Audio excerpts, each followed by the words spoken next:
Егер m және n түзулері параллель болса, онда x-ті табыңыз.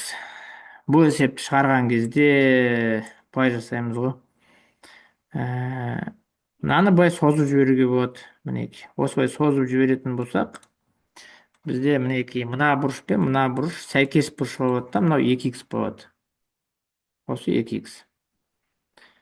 Одан кейін мынау сыртқы бұрыш. Бір сыртқы бұрыш басқа екі ішкі бұрыштардың қосындысына тең деген ережені қолданамыз. Мына 4х қосу 3, бізде мына бұрыш пен мына бұрышты альфа деп алайық. Сонда 4х қосу 30 тең болады х қосу альфа.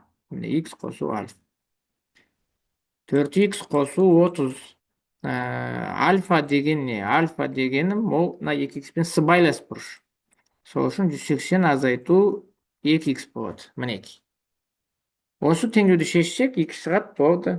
X-тан 2х-ті азайтсақ, минус х болады. Минус х мына жаққа қосу болады да, 5х болады. 30 мында азаяды.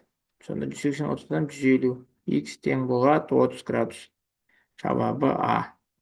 Ұқсас есептер тағы да келеді. Көп келеді бұндай есептер ұбт-да. Сұрақ болса сұрай беріңдер.